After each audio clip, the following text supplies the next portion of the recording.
மரியாயின் சேனையை ஆரம்பித்த Francis Michael tough. இவரை சுருக்கமாக ஃப்ராங்க் டஃப் அப்படின்னுவோம். இவர் அயர்லாந்து நாட்டை சார்ந்தவர், டப்ளின் நகரத்தில் வாழ்ந்தவர். இவர் ஒரு பொது நிலையினர். 1889 வருடம் ஜூன் மாதம் 7ஆம் தேதி பிறந்தார்.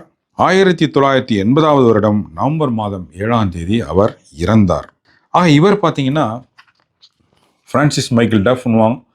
மரியாயின் சேனையாளரால் ஃப்ராங்க் டஃப் அப்படின்னு அழைக்கப்படுபவர், பொது நிலையினர். இவர் ஆரம்பித்த மரியாயின் சேனை மிகப்பெரிய தாக்கத்தை, மிகப்பெரிய பலனை திருச்சபைக்கு கொடுத்ததால் 2ஆம் வத்திக்கான் சங்கம் நடந்தப்ப அழைக்கப்பட்ட, உலகத்திலிருந்து அழைக்கப்பட்ட, அதில் பங்கு பெறுவதற்கு அழைக்கப்பட்ட ஒரே பொது நிலையினர் யாருன்னா இவர் தான், இந்த ஃப்ராங்க் டஃப் தான்.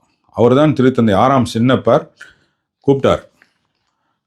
கோட் ஷூட் போட்டுக்கிட்டு அந்த 2ஆம் வத்திக்கான் சங்கம் நடக்கிறப்ப உள்ளே வந்த ஒரே நபர் இவர் தான். மீதி பேர் எல்லாம் பார்த்தீங்கன்னா கரிதினால்கள், பேராயர்கள், ஆயர்கள் எல்லாம் இருந்தாங்க. அதில் வந்த ஒரே பொதுநிலை இவர். வர்றப்ப, உள்ள நுழைஞ்சு வர்றப்ப பார்த்தீங்கன்னா எல்லாரும் எழுந்து நின்று கை தட்டினாங்க.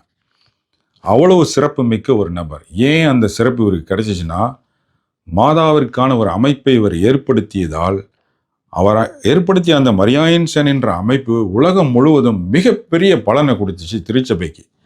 அதனால் அவரை திருத்தந்தை வந்து இதில் கலந்துக்கணும்னு கூப்பிட்டுருந்தார்.